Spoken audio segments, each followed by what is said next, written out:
Hey, this is Jack, and this video is called Why Does He Drop You Just at the Moment When You Lower Your Guard?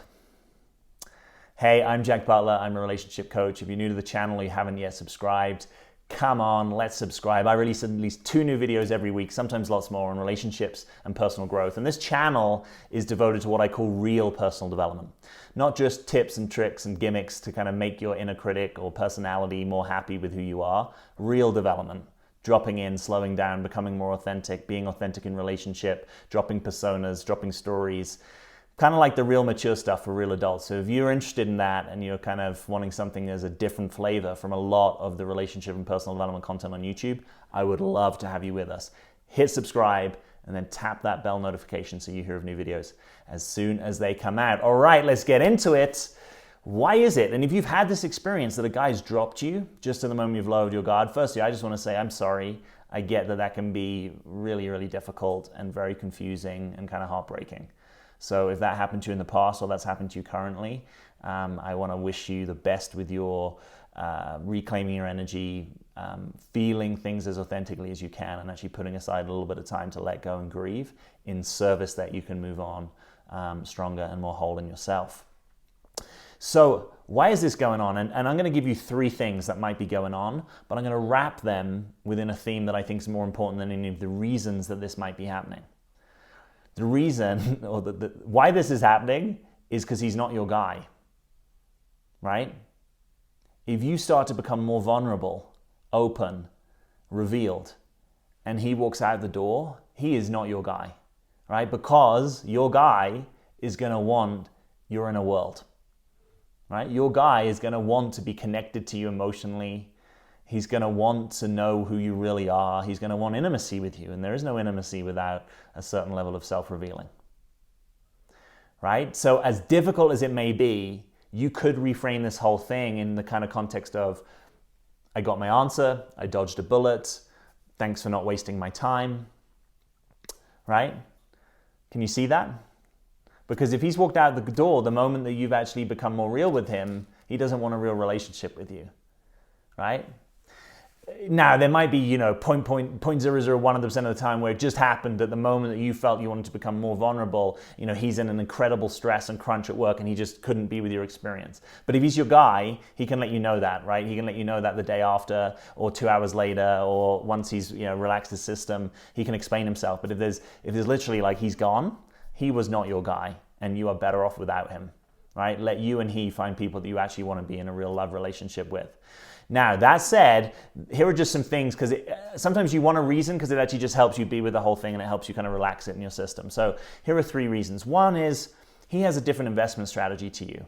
And this is one of the most confusing things in dating, I think, is that we are prone to subjectifying other people's investment strategies. And you're like, okay, Jack, that's a lot of big words. What does that mean? It basically means that you imagine that the other person that you're dating is thinking about investing in a relationship in the same way that you are.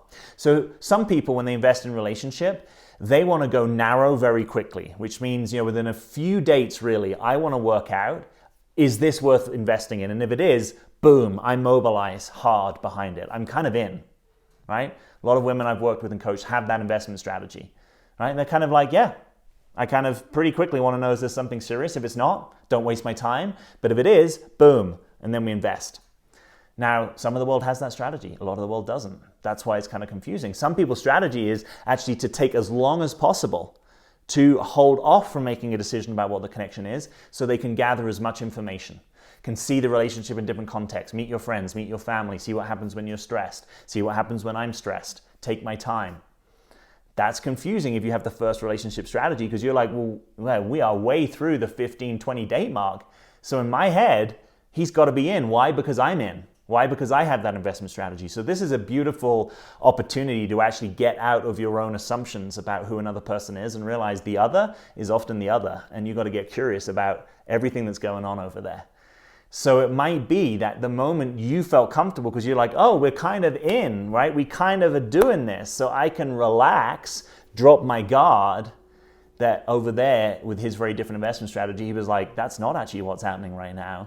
And, in some ways, on to point number 2 is that, he noticed in that moment that you guys were in very different places, right? That for you, based on your ideas and your projections and stories that you're overlaying on the relationship, you thought it was ready to deepen. But in his experience, maybe it wasn't.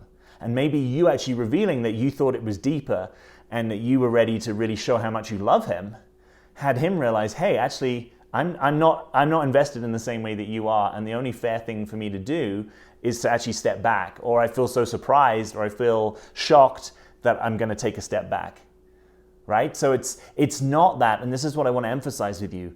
It's not that you did something wrong, you tried to go deep, and then he decided, oh, actually, as you show me more of you, I don't want to be with you.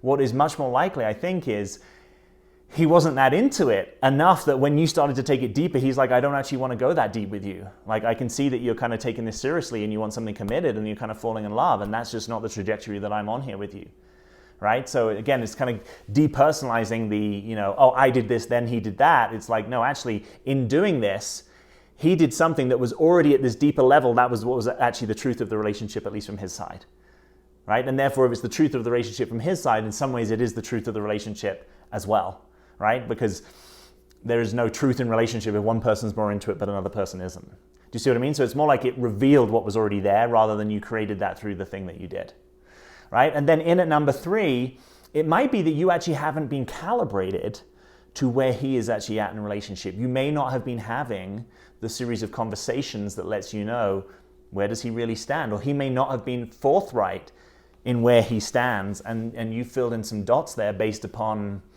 how much he's sleeping over with you, or the fact that he introduced himself to your best friend, or that he's leaving his favorite packet of cereal at your house, or you fill in the blanks. But there's so many of these little micro details that oftentimes, and it's more common I think in the feminine, you connect them into this story. He did this, he said this, he left that, he said this to my friend, therefore. And actually I want to have you not be in the therefore. I want you to be in the realness of the conversation with him. So it might be because you were bubbling up, you've been falling in love, you've been wanting to connect more deeply, that part of you hasn't actually had the sobriety and objectivity to notice what is going on over there with him, and to be in the realness and the authenticity of that conversation. Perhaps you've wanted it so badly, or perhaps because he said he loved you, or he's looked into your eyes in a way that no one else ever has, that you've made that into something about what the relationship is and where it needs to go. So this may also be the opportunity for you to slow down in future in dating and really calibrate, attune, be in relationship with what is in front of you. And when I'm advising people, like if someone's your guy, he's going to be showing up consistently over a period of at least 3, 6, 9+ months, and telling you that he loves you and he wants a relationship, and this is what he wants, right? That there's like a real overtime quality. So if you know that you revealing at a deeper level is only going to work for you if the guy hangs around, and I absolutely get why that would, right? There's some relationship between commitment and intimacy for most women, right? And also for some guys as well, but I think it's even more deep in the feminine structure. So if you know that your revealing necessitates that kind of commitment, let's find out that you have that kind of commitment before you reveal, and then feel like you let your guard down and then you were abandoned. Do you see that? It's like, let's know the context and container, and then bit by bit you can perhaps deepen and reveal more. Now you might say, well, look, actually I just want to reveal myself and be myself and be authentic, and I can cope whether a guy can be with that or not. And if that's true, awesome. But I know for a lot of you, you actually need to be held and safe, and your deepest fear is that you're going to be abandoned, and then you go to reveal yourself more deeply just thinking it's safe, and then he scarpers and you absolutely feel abandoned, hurt, upset, angry. And I'm saying maybe we can avoid, or at least minimize some of that, by an awareness and a mutuality, what we call shared reality, that you're actually in shared reality with him, built through conversations that are real and authentic over time, and noticing if his actions back up what you're hearing in that conversation. And that's a lot. But it might also be that, it takes the edge off. You don't need to be super vulnerable too quickly. Some people almost, vulnerability is their go-to strategy, right? In dating. And it's sort of inappropriate. It's kind of like an overshare. And maybe it's not even as vulnerable as they think, because it's vulnerability based upon an experience that happened way back in the past that has a lot of emotional meaning for you, and you become sad and teary about it. But it's not quite the vulnerability of what's here in the space now, in this moment. And that's another kind of intimacy that this gives you an opportunity to cultivate when you're held in the container of his commitment.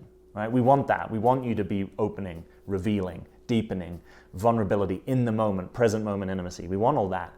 Let's just know that we've got the foundation that's going to let you do that. So questions and comments below the video.